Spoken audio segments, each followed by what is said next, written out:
Pampa Debates. Oferecimento GBUX, Previdência e Seguro de Pessoas. A proteção certa para a sua família. Unimed Porto Alegre, cuidar de você. Esse é o plano. E Biscoito Zezé, carinho que vem de família. Estamos iniciando mais um Pampa Debates. Hoje temos a presença do Dr. Luiz Pereira Lima. A seu lado deveria estar alguém que deve ter ficado preso no trânsito, né? Porque está terrível. Sabe quem deveria estar do seu lado? Quem é responsável pelo trânsito? Vanderlei Campelari, nosso presidente da PTC, secretário de Mobilidade Urbana. Vamos ver se ele vai conseguir chegar, hein? Bom, Gerardo Barão de Borges. Prazer. Te rever desde ontem. A minha direita e a minha esquerda, dois direitistas. Com certeza, aqui, né? Com certeza. Francisco Márcio, só para contrabalançar essa direita repressora. Professor Francisco Márcio, tudo bem? Boa noite, prazer. Chegasse aqui de capacete, punho, casaco de couro, o que mais? Perneira, óculos escuros, né? Óculos escuros e moto no estacionamento da Pampa. Playboy. E econômico, 24 por litro, estou gostando. Mas qual é a tua moto? É uma CB300 vermelha. Quanto não veio um animal desse? Moto urbana. Esse era o nosso companheiro Geraldo Canali, que tu conheceu. O Geraldo Canali via o cara com o cara novo e disse: quanto não ganha um animal desse? Expo Agas 2016, ela acontece de 23 a 25 de agosto na Fiergs, aqui em Porto Alegre. Supermercados, bares, lojas e demais segmentos do varejo participem desta feira de negócios e convenção com palestrantes como Max Gering, Augusto Cury, Márcio Atala, os jornalistas Diogo Mainor, já vai pegar fogo, hein? Lucas Mendes e Caio Blinder. Isso aqui é uma rata em Porto Alegre. E outras atrações. Inscrições em www.agas.com.br. Patrocínio Master é da Nestlé. Expo Agas 2016. Uma realização Agas. Agas, Associação Gaúcha de Supermercados. Participe. E a presidente decidiu... Vou apertar para o Márcio, vou deixar isso da direita para depois. Decidiu que vai falar no seu julgamento no Senado da República. Doutor Francisco Márcio. A situação da minhoca entre quatro galinhas, né? Terrível. Muita coragem dela. Sabe qual o resultado, está previsto, não há chance de surpresa. E vai, curiosamente. A retórica nunca foi forte dela, pelo contrário, se expressa com grande dificuldade. E depois dos remédios para emagrecimento, então, foi uma loucura. Pode ter contribuído, mas não sei, mas ela não é uma pessoa de mas ela brilho não era retórico, nunca foi. Olha, eu entrevistei várias vezes como secretária de Minas e Energia aqui, como secretária da Fazenda do município, ela sempre se expressou bem. Ela começou a patinar, não sei por pressão emocional ou por remédio, ela começou a patinar agora nessa segunda gestão, no meio da primeira para cá. Bom, mas foi peso pesado, né, que ela teve que encarar e eu acho que ela não foi talhada para isso. Eu acho que a Dilma foi um artifício criado por Lula, por uma série de circunstâncias, uma pessoa que não teve a prova do voto, nem de uma trajetória política. Isso, claro, colocou um peso no lombo dela, né? Pagou caro por isso, sabemos todos, porque a ambição do poder foi superior ao conhecimento da própria dimensão, da própria medida dela. Então, eu acho que ela deveria ter falado naquele abril do ano passado, quando deu a primeira manifestação, que ela botou o ministro Cardoso e o Miguel Rosseto. Pô, que está chegando o doutor Vanderlei Campelari, estava preso no trânsito, vai sofrer as consequências. Mas ela devia ter falado naquele abril do ano passado e não botar dos dois ministros para aquelas entrevistas. Sem dúvida alguma. Agora, lá ela devia ter dado a mensagem para a nação, fazer uma meia-culpa. Mas Paulo Sérgio, assim... A meia-culpa ela não vai ter. Ela sempre foi muito soberba, né?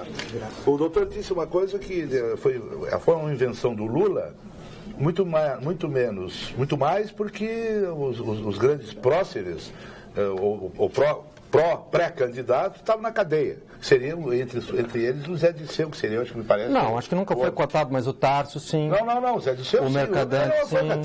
O Disseu não tinha cacife eleitoral para isso, mas e a Dilma? O Lula, notoriamente, quis evitar que alguém com chance de colocá-lo à sombra subisse à presidência. Né? Mas quem?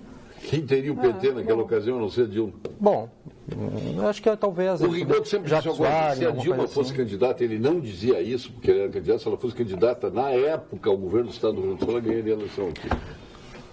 Ela era muito forte.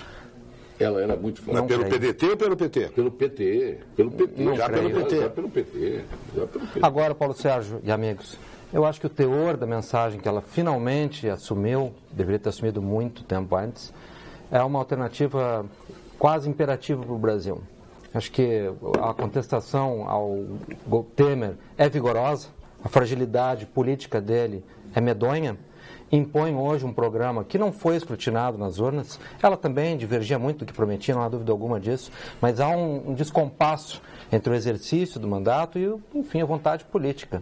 E, claro, uma parte da nação achando que isso é um golpe. Então, uma parte da nação e da opinião pública internacional. Então, uma eleição geral seria... Com o parlamento.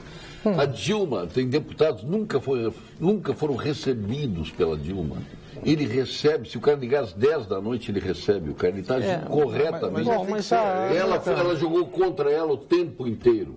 E o próprio partido jogou contra ela o tempo inteiro. Mas seria muito bom, seria profilático para o país agora encarar uma eleição.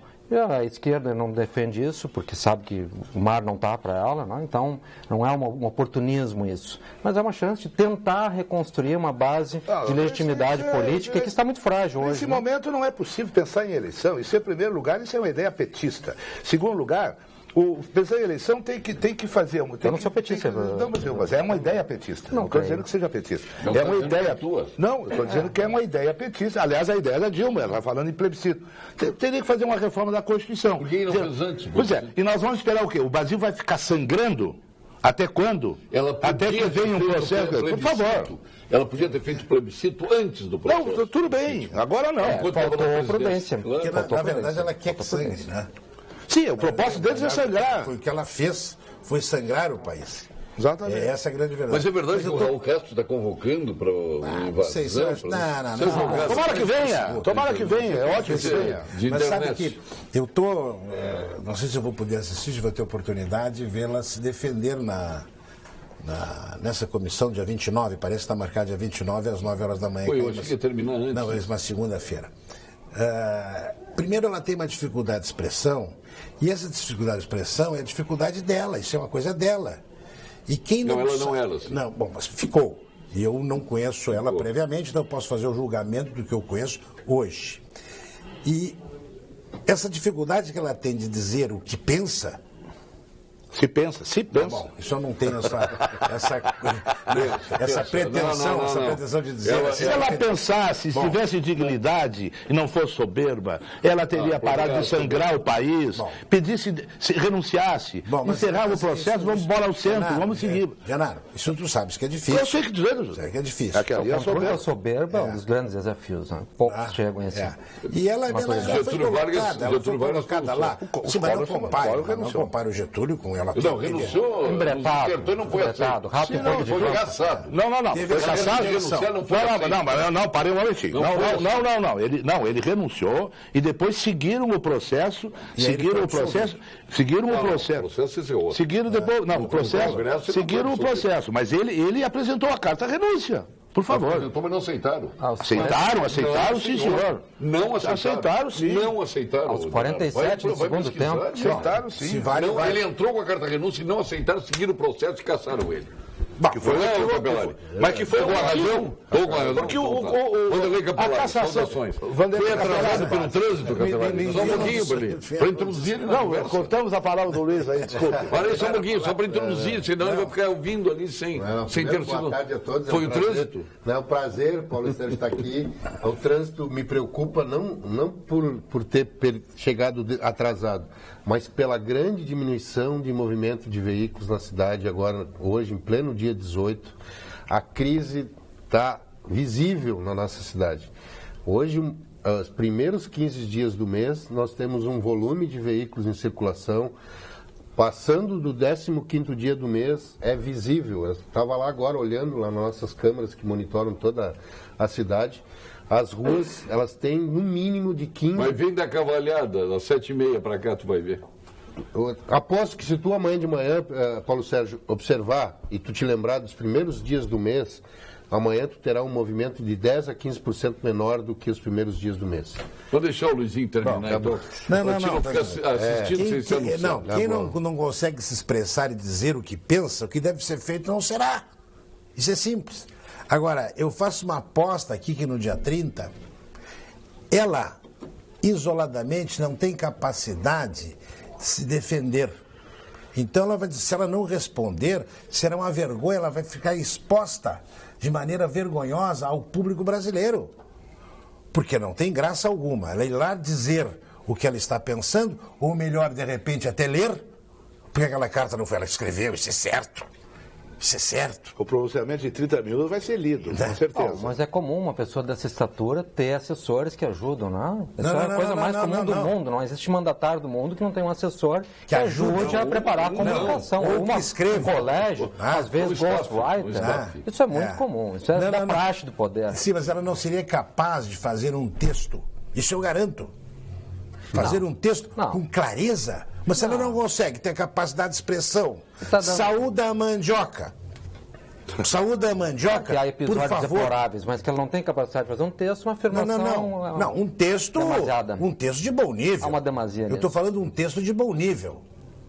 Bom, assim ela mostrou para o Brasil inteiro, reiteradas vezes, tanto que existe uma expressão que virou jocosa, vais falar em Dilmês?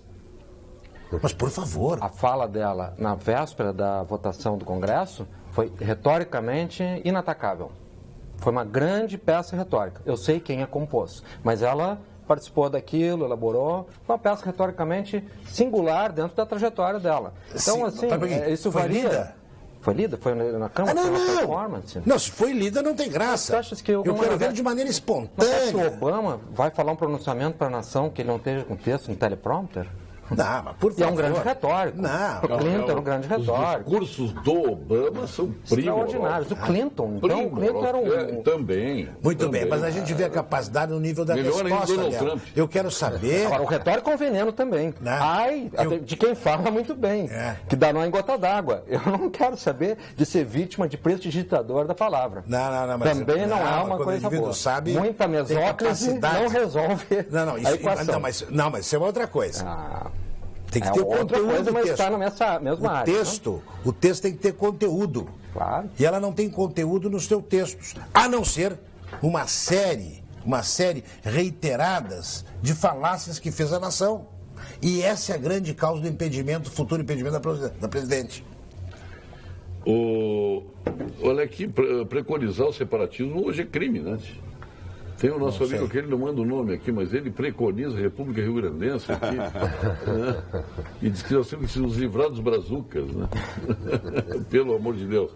Paulo Sérgio, esta semana ouvi debate dos candidatos à Prefeitura de Porto Alegre. Credo, festival de não sei o quê, saída melhor aí para o aeroporto. Antônio Martins está dizendo aqui, eu não vi o debate.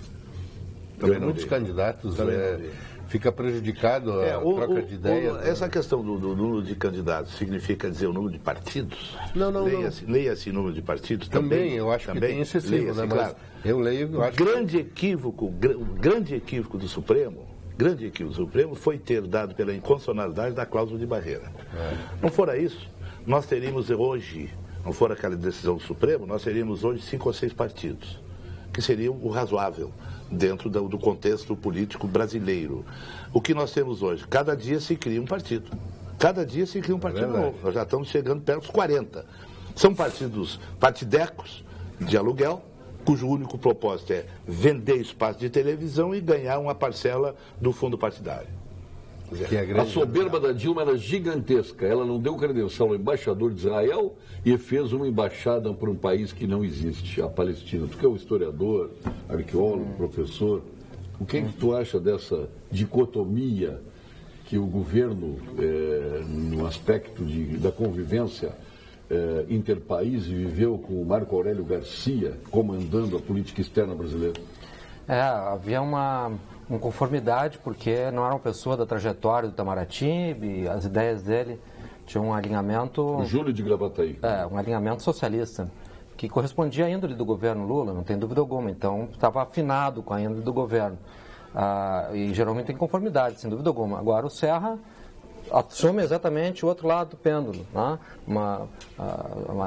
Uma iniciativa de diplomacia, eu diria, temerária. Em primeiro lugar, iniciou afrontando os maiores parceiros comerciais do Brasil. Que é a Venezuela, pelo amor de Deus. Não. Aí os não. compradores de carne e os importadores de soja do Brasil, Rússia e China. A Venezuela, não, ele não agrediu Rússia e China. Ele começou a jogar arquivando os BRICS. Ele praticamente rompeu, não diria que rompeu formalmente. Ele iniciou hostilizando os BRICS. Ele o que ele não viu hostilizando. O ministro vai vir aqui o ministro da Agricultura. Vamos perguntar para eles, vamos ver se houve em algum momento no governo. Isso é um outro episódio. Eu estou falando desse episódio anterior. Começou, ele já está há algum tempo. Eu estou dizendo. O início do mandato dele foi eu quero ver o ministro hostilização à base das exportações brasileiras. Quero ver se o Blário Maggi vai dizer se houve de parte do governo brasileiro qualquer restrição ou qualquer empecilho às exportações brasileiras de produtos primários. Eu quero ver do ministro da Agricultura. Sérgio, pergunta ao professor Marshall se ele faria assessoria a Dilma, o Saraiva de São Leopoldo. Não sei em que assunto, ela não precisa de história antiga, nem de arqueologia clássica. Mas ela está falando aqui na questão dos próprios textos, né, da presidente. Não tem cacife. Nós estamos falando sobre isso. Ué, não. Quem não é que tem? Então eu? Nem afinidade com as ideias dela, de modo algum. Não a defendo, pelo contrário. Mas, assim, minha visão é de um historiador. Eu procuro ver o processo um pouco afastado dessa personalidade que a gente hoje vê predominando. É preciso diferenciar causas de alegações. Isso é o pressuposto número 1 da historiografia. É o que Tucídides fez examinando a guerra entre Atenas e Esparta. Atenas e Esparta alegando profanação de um templo, burla de um tratado de paz, se atacaram e exauriram suas forças numa guerra que durou 27 anos, 431 a 404. A causa real da guerra era a ambição imperialista de Atenas, que feriu os pruridos de Esparta. Todos sabiam disso, o historiador foi quem foi lá declarar. As alegações são evidentes, estão na mesa, a causa é outra. Então, no caso do Brasil, hoje, embora haja falhas homéricas e culpas do PT e da Lula, da Dilma, não há dúvida alguma disso. Da Lula, boa. Da Lula, há um conjunto de erros monumentais que merecem a punição grave que lhes cabe, mas há um processo de tomada do poder. Inequívoco. Do PT. Não, de quem tomou o poder. Se nós tivéssemos lá, também gostaríamos de quem está hoje no poder. Houve cobiça do poder, houve manobra, há declarações, há evidências. Aproveitaram a ocasião para tomar o poder. Mas a culpa é de quem deixou acontecer. Não, a culpa é complexa. Mas o processo que eu vejo é esse. Houve um poder para 11 milhões de habitantes. Reitero admiração pelo programa, especialmente com a presença do Dr. Luiz Pereira Lima, desembargador de Janaro Baroni Borges, homens com firmes propósitos que defendem as suas convicções e nunca modificam.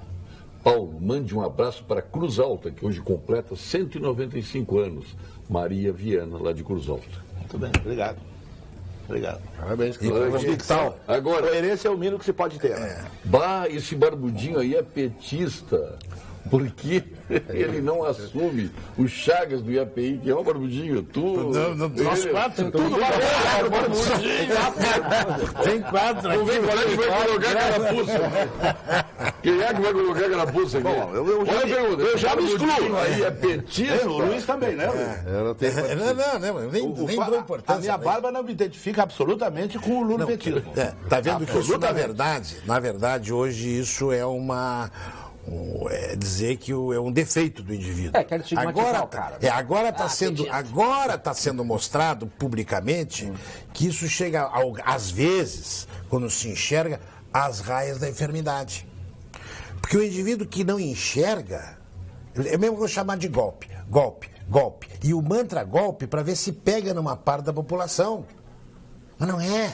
Então rasga a Constituição, troca a Constituição, faça uma nova Constituição. Vamos aproveitar uma palavra que está sendo usada, é apoderamento. Que foi o apoderamento do poder foi. E além do mais, o que provavelmente... Ato de rapina. Provavelmente vai assumir o poder, foi votado, diga-se de passagem, não por mim, Porque eu não votei no Michel Temer. Mas é possível votar à parte no vice? Não é possível, mas vota. No passado foi, não? No passado era. No passado era. Não é mais. Então, não é mais. Isso é uma falácia que você está dizendo. Não, é verdade. Não, ninguém não, é verdade. O Temer disse assim, muitos votaram na Dilma por minha causa. E é verdade. O país da piada pronta. Né? Não é verdade. Fala isso em eu lhe pergunto o seguinte, a parte do PMDB, não ouvi isso. Se houve uma pequena... Ele foi a reboque, ninguém votou na Dilma. Houve uma pequena diferença, Márcio, de votos ou não? 3 milhões e poucos. Isso, para o Brasil, 3 milhões e poucos de votos. Se o PMDB se alia com o PSDB, se alia com o PSDB, tinha ganho a eleição. Claro! Que sim. Acredito que sim. Então, os votos da Dilma, alguém votou no Temer. Alguém votou no... Não interessa quantos. Alguém votou no Temer. Aqui no próprio Estado do Temer votou nele. Tanto que garantiu a eleição da Dilma, por favor. Sim, mas não é a mesma base eleitoral. Não vamos ser... Não. Vamos nos iludir. Mas nós estamos falando de 3 milhões de votos. São bases que se somaram. Mas nós estamos falando de 3 milhões de votos de diferença. Se a coalizão sai com o PSDB, ganha o é fácil. Claro. Bom, mas aí nós voltamos para o outro furo da bala. Assim, uma parede recheada de bala, né? Parece uma peneira aquilo ali. O candidato derrotado nunca se conformou e levou junto com os seus eleitores para a trincheira da oposição. Nunca disse, bom, agora perdi a eleição, vamos lutar pelo Brasil. Não, contestou, quis reabrir as urnas, não teve sucesso e iniciou, naquele momento, uma mobilização que é parte desse circuito. Eu não estou falando de um quadro, de um vetor, nós estamos falando de um teatro com 8, 9 fatores muito fortes conspirando, inclusive as próprias... Olha o que está dizendo Marcelo de Cachoeira Paulo, concordo com o professor Francisco. A derrubada da Dilma se deu por motivos políticos e isto feriu nossa soberania. E olha que eu sou anti-PT de carteirinha. De carteirinha não é. Mas de carteirinha não. Então, tu acha que ele está mentindo? Não, ele não está mentindo, mas de carteirinha é outra coisa. De carteirinha tem outras pessoas que são. Bom, mas eu só deixo eu dizer uma coisa, por favor. A atual oposição, a atual situação, o que ela aprendeu com o PT foi não vamos lutar pelo Brasil.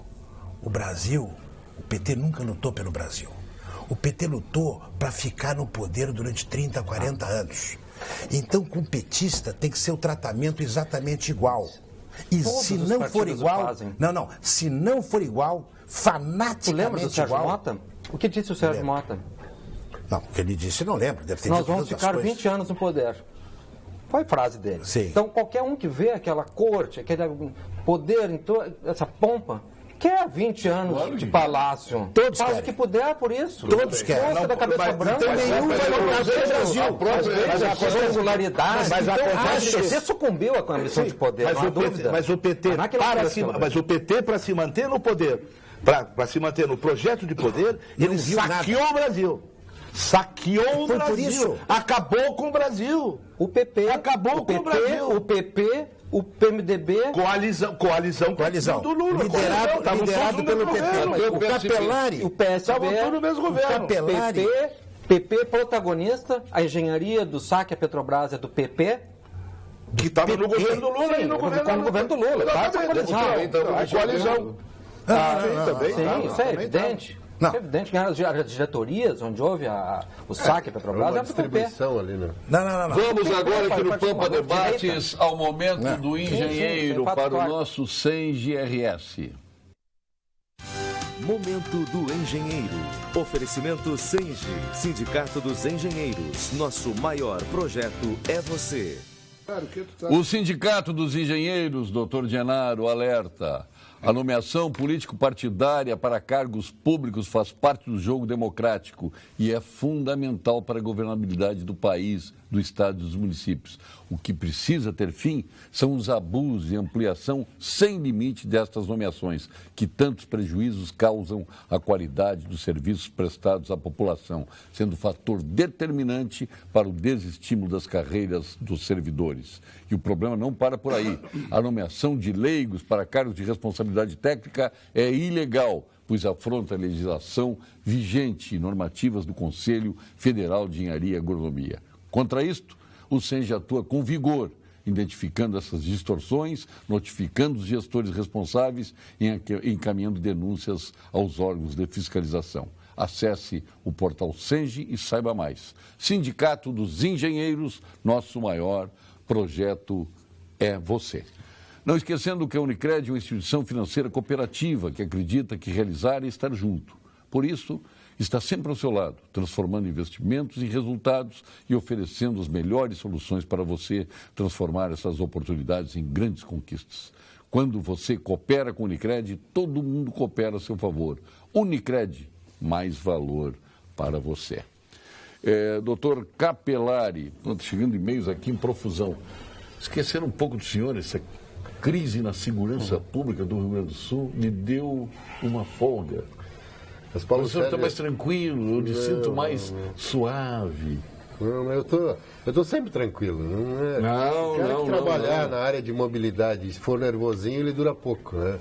Então ali tem que ter calma. O senhor teve um momento de tensão. Sempre tem, né? Eu acho que cada problema que a cidade vive é um momento da gente buscar soluções, né? Então, mas eu acho a bola da vez agora é o Venturi Jacini, secretário de Segurança.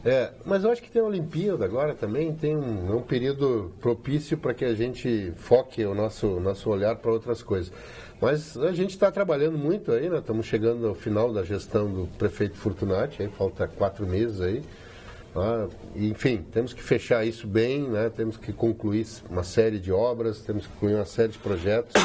E é esse o esforço final que a gente vai fazer agora, né, para entregar uma gestão, né, para o próximo mandante da cidade aí, né, com boa base, né, principalmente de questão de recursos e projetos.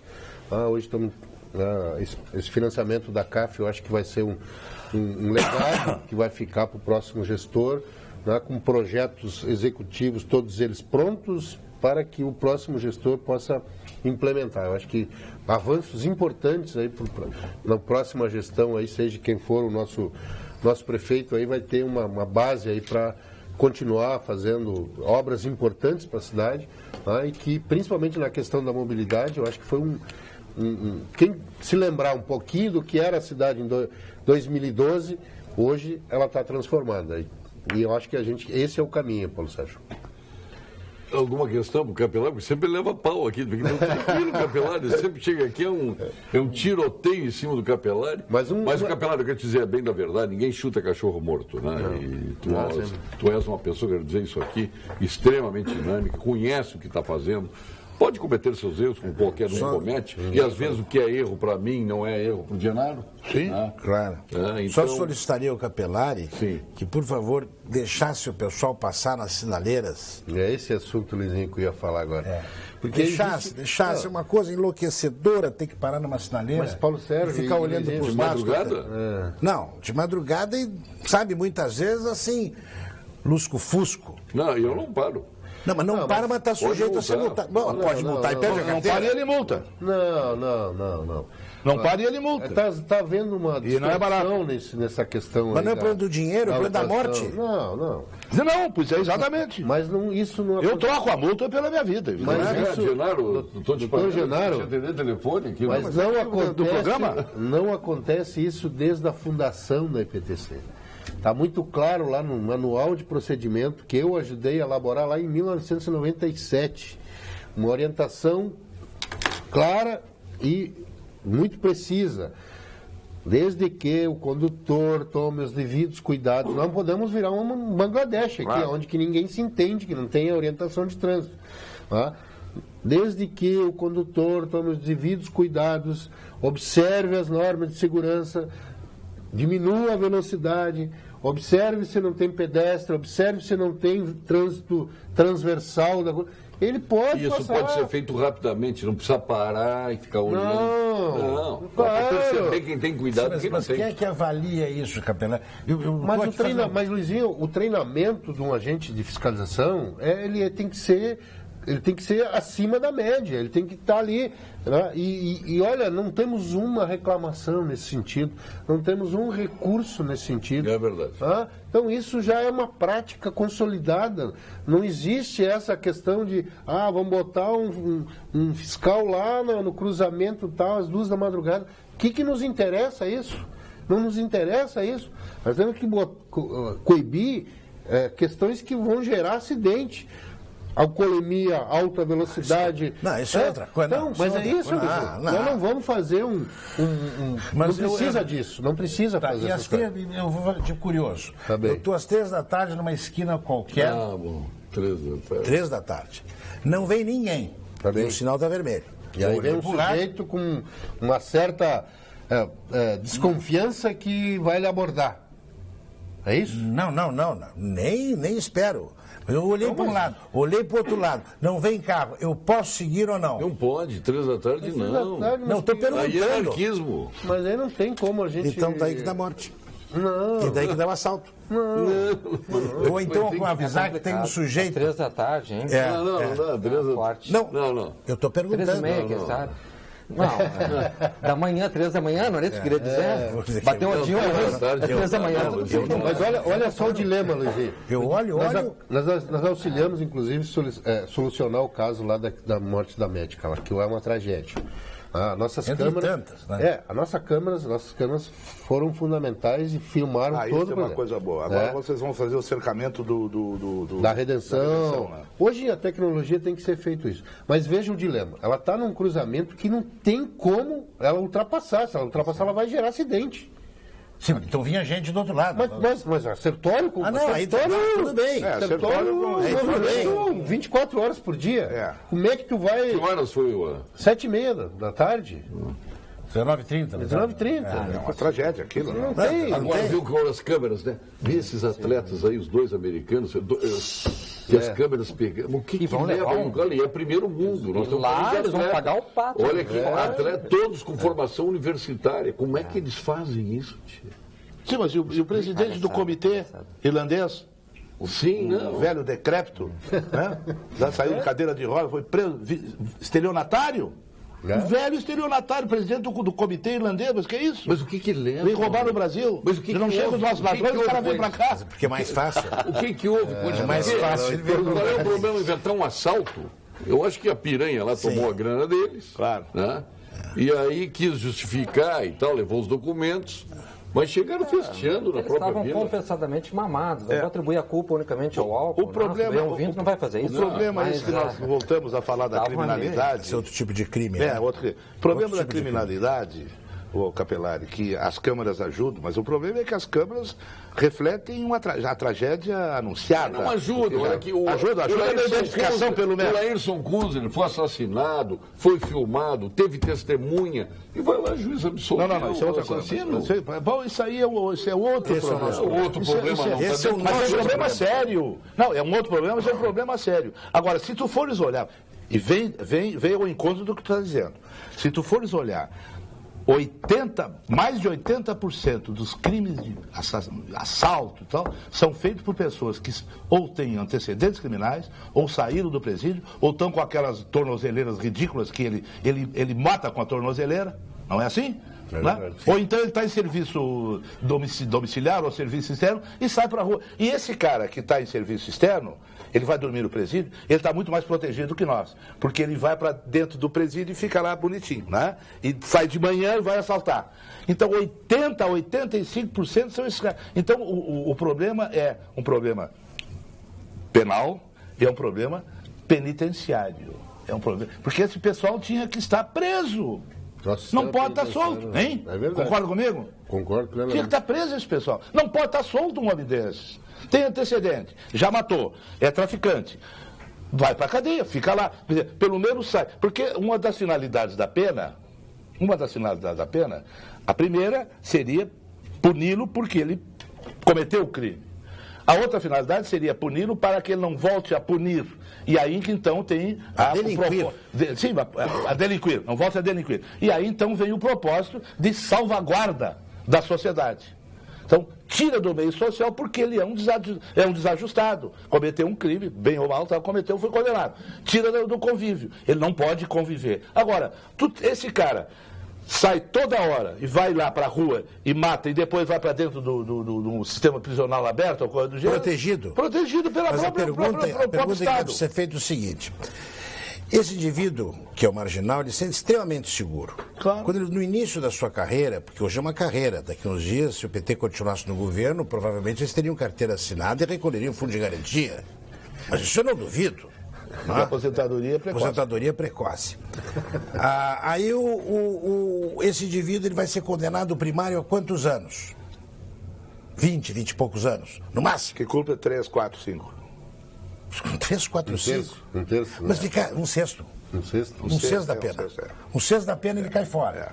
Divide, dá 3, 4, 5 anos. Mas isso aí é exatamente... Bom, então ele se sente seguro, porque o risco dele maior vai ser meia dúzia de anos, na pior das hipóteses. Vamos agora à boa notícia do dia para o Conselho de Arquitetura e Urbanismo do Rio Grande do Sul, o CAU-RS. A boa notícia do dia. Oferecimento CAU-RS, Conselho de Arquitetura e Urbanismo do Rio Grande do Sul. O CAU-RS firmou a parceria para a produção de reportagens e conteúdos exclusivos sobre a Bienal de Arquitetura de Veneza, viu, Márcio? O projeto Vila Flores é o representante gaúcho na mostra Juntos, do Pavilhão Brasileiro, e irá abastecer o Conselho com fotos, vídeos e textos da Mostra Internacional. A primeira matéria sobre este, que é um dos principais eventos da arquitetura mundial, já está no ar. Acompanhe em www.caurs.gov.br. E vamos agora ao quadro de saúde, com o nosso amigo ídolo, titular do Clínicas, do nosso Ernesto Ornelis, sócio fundador do Instituto Oncológico Kaplan, a quem mandamos um grande, maravilhoso abraço. Ele está de aniversário hoje. Então, um abraço a ele, o doutor Ivo Nesralla, né? Fazendo 50 anos. A Manuela Dávila está de aniversário. O quê? O Gilberto, 50? Parece que é. É o mais jovem membro da Academia Brasileira de Medicina. Vamos, não, daí. Gilberto, um grande abraço a ti e ao doutor Nesralla, nossos queridos amigos. Vamos a esta mensagem do Gilberto no dia do seu aniversário. Gilberto. Olá, eu sou o professor Gilberto Schwarzman, sou especialista em câncer. Quando se trata de saúde, não vacile. Busque a melhor recomendação médica. Não deixe de fazer o que lhe dê mais tranquilidade. Se achar necessário, escute uma segunda opinião. O médico competente e maduro não se ofenderá com isso. Pelo contrário, ele entenderá a sua necessidade e apoiará essa decisão. Um médico responsável pode até indicar o nome de um colega de currículo respeitável para dar essa segunda opinião. Isso é o que a boa relação médico-paciente recomenda. Não fique com dúvidas e não esqueça, câncer é assunto para especialista.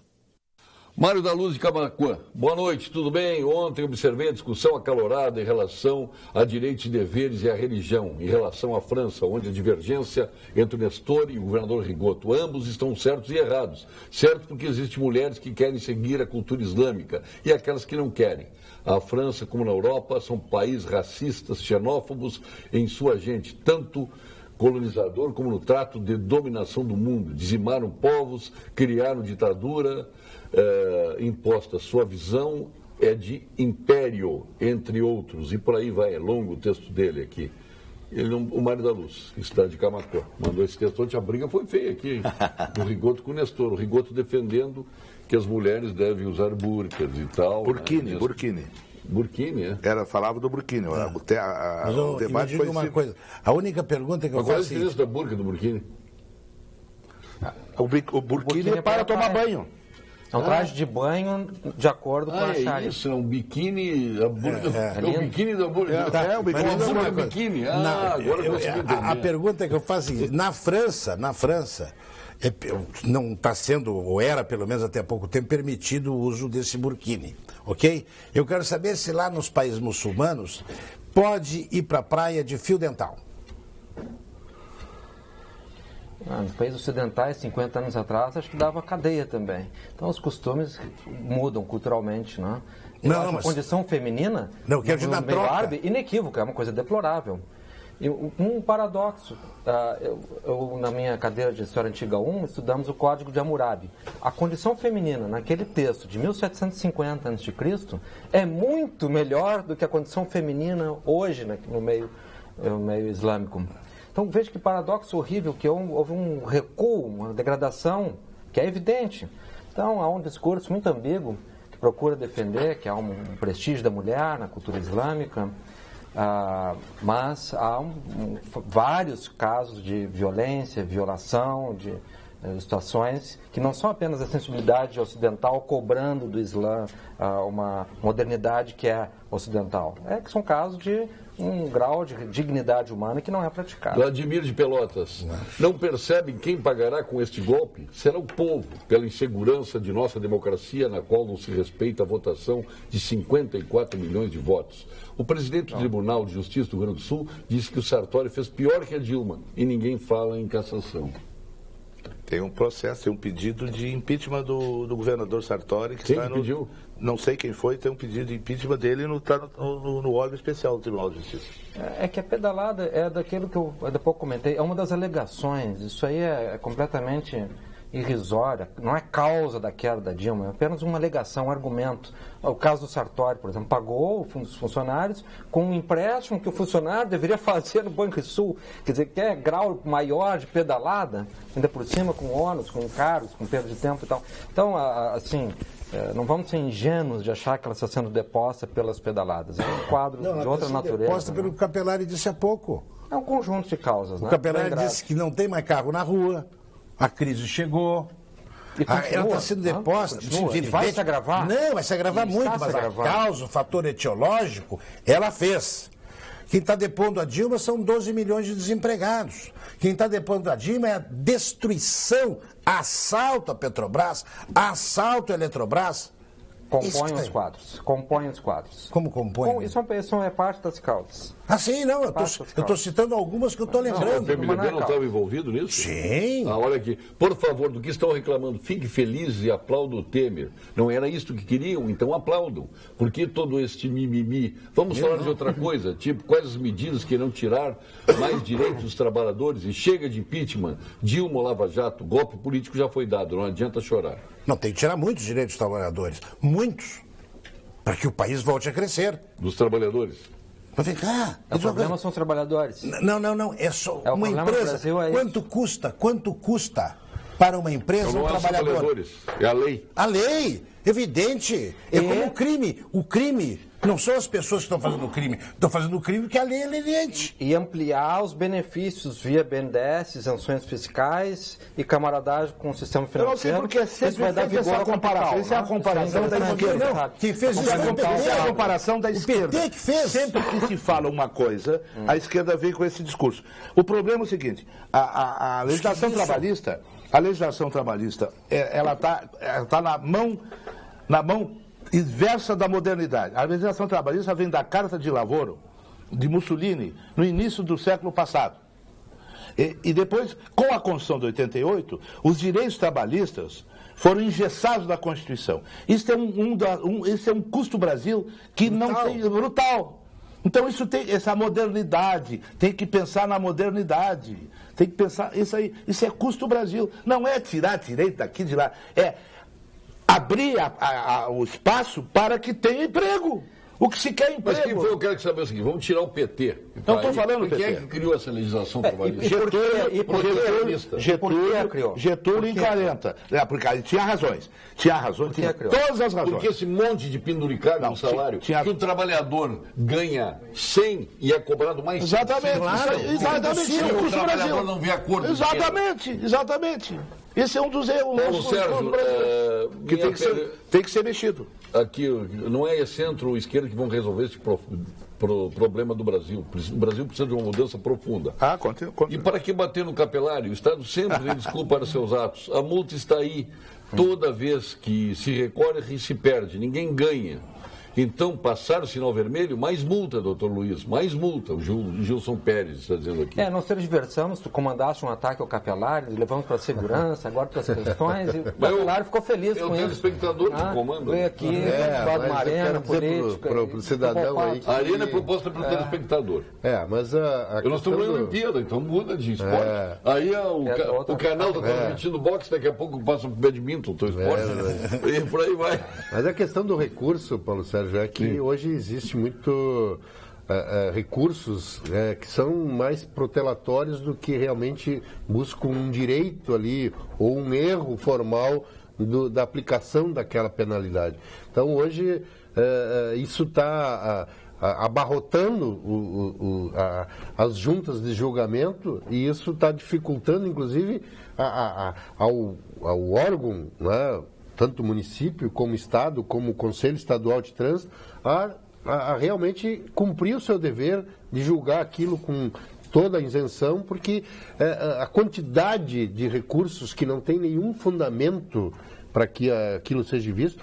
Pelo contrário, Paulo, eu vou dizer para ti que todos os recursos feitos dentro do sistema municipal, 14% são providos.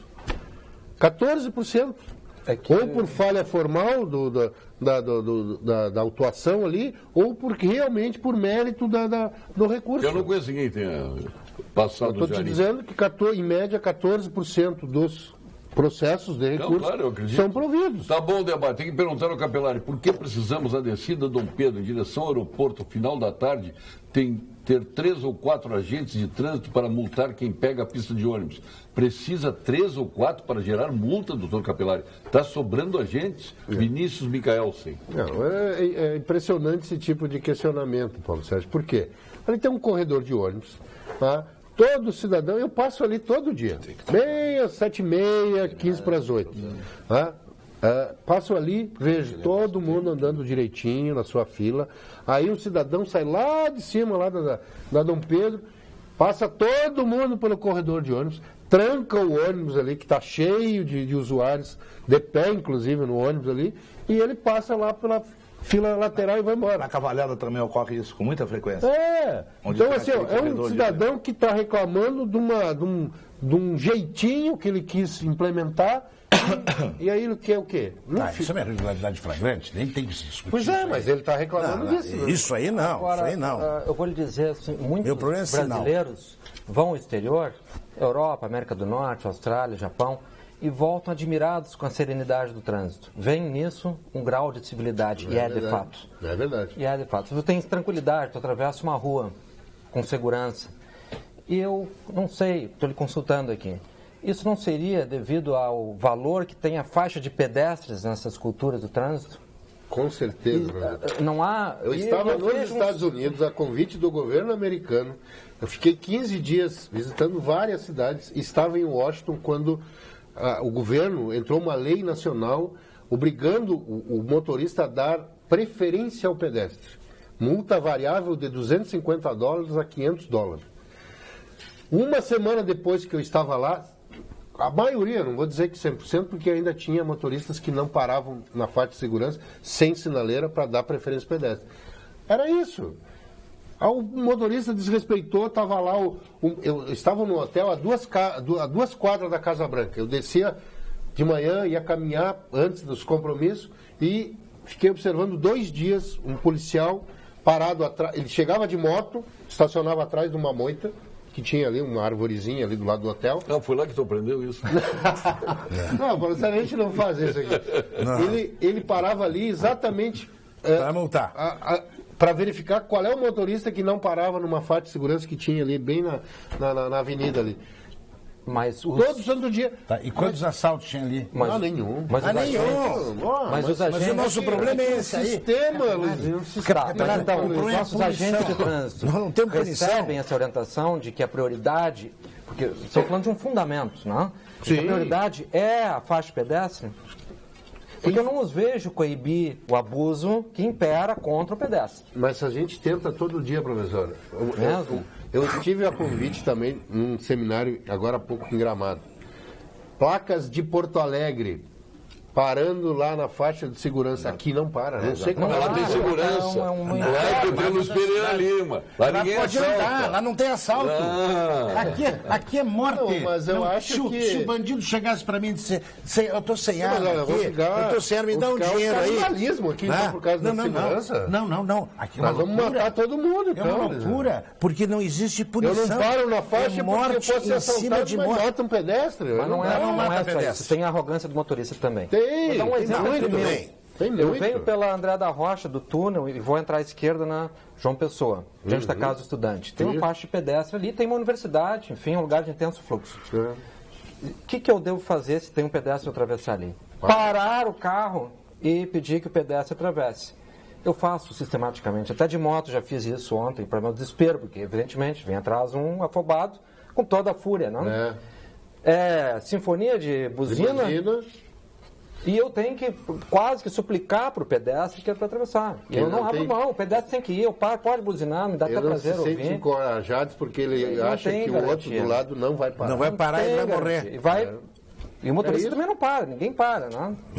Então, eu acho que tu quer ver um negócio? Tu vem pela Borges para entrar na Jerônimo Coelho. Ali tem semáforo. Agora tem, mas não tinha. Foi a solução.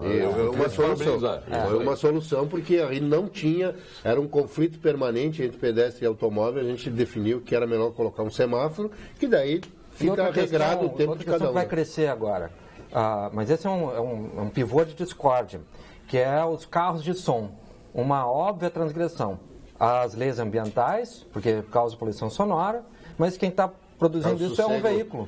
Ao sossego do cidadão. Mas já é um horror, porque tem muito comércio aí que usa disso, né? E agora são os candidatos que vão infestar a cidade com os malditos carros de som. Mas nós vamos ter uma fiscalização conjunta com o Tribunal Eleitoral, já está montado lá.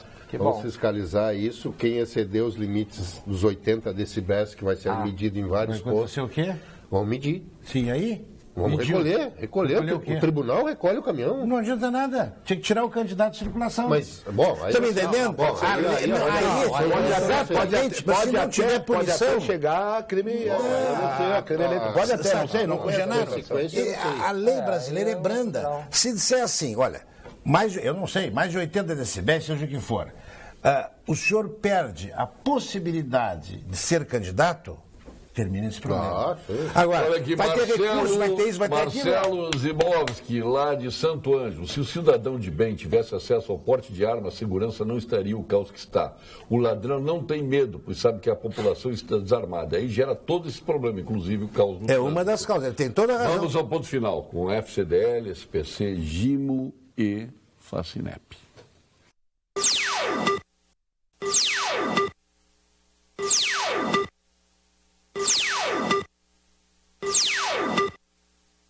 Ponto final. Oferecimento Produtos Gimo, qualidade comprovada. E SPC, a maior rede de recuperação de crédito do Brasil. O doutor Luiz é muito inteligente mesmo. Ele deve ter sido formado na Universidade do Governo. Por isso, esta revolta contra o PT, o Lauri de Santa Rosa. Seu ponto final, professor Francisco Marshall. Se iniciou nessa semana a campanha eleitoral oficial para as eleições para prefeitos. E Porto Alegre tem uma singularidade que deve ser destacada. A lisura, eu diria, a cordialidade dos candidatos, que não foi vista em São Paulo e no Rio de Janeiro. E nessas duas cidades há candidatos do PSOL com grande percentual de intenção de voto, a Erundina e o Freixo em São Paulo e Rio de Janeiro. E os candidatos dos outros partidos lá impediram a participação de ambos nos debates. Aqui, as pesquisas já revelam, Luciana Genro pontueia... Não pode falar. Não pode falar ainda. Isso não pode da lei eleitoral. Tá bom, então perdão, retiro o que eu disse, mas há uma candidata que tem larga vantagem e que poderia ser barrada nos debates. E por uma fidalguia, que deve ser aqui destacada, que eu quero elogiar, as demais candidaturas anuíram a bem da democracia, do diálogo, do debate.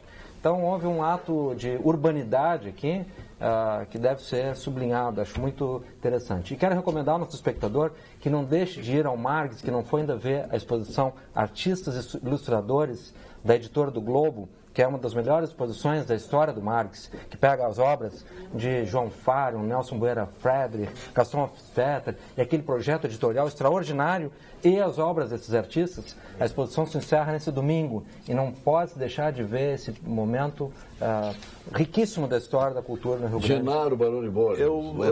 Como ele vai falar? Por último, eu vou fazer um desafio ao meu querido amigo Capelari. Quando vai sair a regulamentação do Uber? Nós temos que resolver isso aí, que é um gargalo na circulação da cidade e que é um pomo de discórdia. Doutor Luiz Pereira Lima. Eu agradeço a observação do Lauri, primeiro por ter me chamado de inteligente, ter me formado na Universidade Federal, paga pelo governo. Só que eu não sou cotista, hein? Eu estudei Muito, para passar imediatamente. Pai abastado, biblioteca à disposição, tempo para estudar. Tempo para estudar, claro. Agora o pior Tu é uma espécie de cotista. Não. E quem tem tempo e não abre um livro? Eu estava sábado à noite. Entendeu? Eu também saí numa universidade pública. Também. Mas você também é filho de papai, também, não pode falar. Bom, eu sou professor. Eu quero te dizer que as cotas são uma das melhores realizações da Universidade Brasileira nos últimos 20 anos. Eu também sou professor.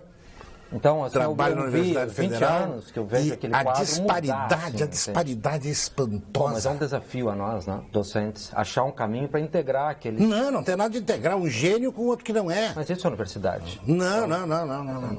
Eu me sinto desafiado. Aí é direita e esquerda. Eu tenho que achar um caminho. Não. Nós estamos na universidade, é uma competição. É pela educação. Aliás, a Olimpíada está mostrando isso. Vão ganhar os mais capazes. Doutor Capelari, Paulo Sérgio disse para o Capelari mandar os azulzinhos pararem de ficar atrás dos postes na espreita, esperando para fechar o sinal e alguém passar no amarelo para montar. Isso que é uma vergonha, Capelari, o Nelson. Azulzinho de tocaia, hein, Capelari? Hein? Não existe isso, Paulo Sérgio e doutor Genaro. Eu queria fazer duas coisas, já que o desembargador Genaro me provocou. No táxi e no Uber. No táxi, quero agradecer ao Tribunal de Justiça, reconhecer que o Tribunal de Justiça foi muito inteligente. Né? Nós estamos fazendo uma auditoria em todos os cadastros dos taxistas, exatamente aquele taxista que tem algum tipo de crime, algum tipo de ocorrência ou de algum inquérito que está sendo investigado ou encaminhado ao Judiciário. E nós estamos excluindo esses taxistas do cadastro.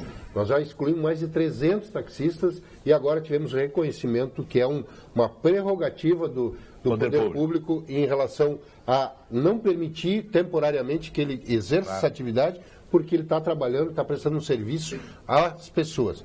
Em relação à lei do Uber, ou melhor dizendo, da Uber, que é uma empresa, né? Nós estamos regulando lá, o projeto de lei está na Câmara. Hoje de manhã tive uma reunião lá na Câmara exatamente para analisar uma série de emendas que estão sendo apresentadas pelos vereadores, e eu acredito que nos primeiros 15 dias de setembro nós vamos ter a votação na Câmara de Vereadores, vamos regular esse serviço, vamos colocar esse serviço para que a população seja protegida do desembargador. Claro. Porque é importante que tenha um controle desse serviço, que tenha uma fiscalização. Claro, com certeza. Então isso vai acontecer, está lá. O nosso projeto, o nosso anteprojeto de lei, está sendo utilizado no Brasil inteiro como uma referência de regular esse tipo de... Na verdade, o Uber é da modernidade, né? Plataformas tecnológicas. A Julimar aqui de São Leopoldo dizendo que o programa hoje está recheado de políticos. Eu não sou político. Aqui não tem nenhum político. Nenhum. Mas ela diz, e o doutor Luiz Pereira Lima é doente pelo PMDB. Eu não sou PMDB. Aliás, eu não tenho partido político. Meu partido é anti-PT. Como esse partido, eu sou bem claro, porque eu não sou comunista, só por isso. Como esse partido não existe. É comunista. Sim, claramente. Jesus. Quem é sócio da Venezuela? Jesus. Quem é sócio da Venezuela? Quem é sócio de Cuba? Quem é sócio de Cuba? Tece loas. A Coreia do Norte, a identidade mostra. O PT foi o que mais privatizou no Brasil. Quem? PT? Sim, privatizou para si. Não! A Petrobras era dele. Ele privou a Petrobras para ele. Sim, para ele. As concessões que são tudo federais. Tudo para ele. O PT fez a privatização pessoal. Privatização pessoal. Comunismo não é isso, entende? Não é comunismo. Não. Comunismo é outro fenômeno, tá? Então, assim, é fácil. É comunista para atacar. Estilo macatismo. Pergunta para o Capelari quando será feito o controle dos semáforos. A famosa onda verde. Digo, você espera o verde, anda mais 100 metros e o próximo sinal está fechado. Isso é absurdo, doutor Capelari. Doutor Paulo Sérgio, nós estamos trabalhando fortemente em implementar tecnologias.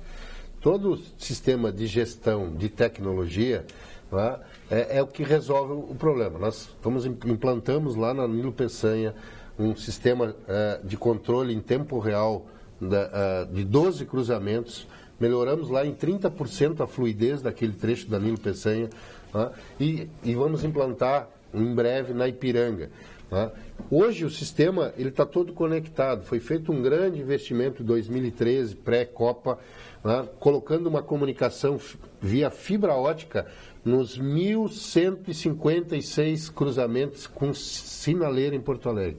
Nós temos hoje, então, uma comunicação de boa qualidade, né, que elimina essa questão aí de interferências externas, porque eram feitos por relógios isso, no ano passado, né, substituímos toda essa tecnologia. Claro que cada um tem o seu desejo. Por exemplo, nessa hora, a Avenida Ipiranga, ela está sincronizada sentido centro-bairro. Não consegue sincronizar... Faz o controle disso da central? Da central. Tá? Então... Parabenizo este senhor que está do teu lado direito. Eu e minha mãe admiramos ele, porque sempre fala o que nós gostaríamos de dizer. Tem uma visão aberta para falar e julga os erros dos nossos políticos. Adoro quando ele fala na comissária. É uma pessoa de se respeitar e tirar o chapéu. Um abraço especial a ele e Dona Elza, está te mandando aqui. Muito obrigado. Estamos encerrando o Papo Debate, agradecendo a Francisco Marshall, Gianaro. Obrigado, doutor Luiz Pera Lima. Doutor Vanderlei Capelari, obrigado. Retornaremos amanhã com mais um Papo Debate. Até lá.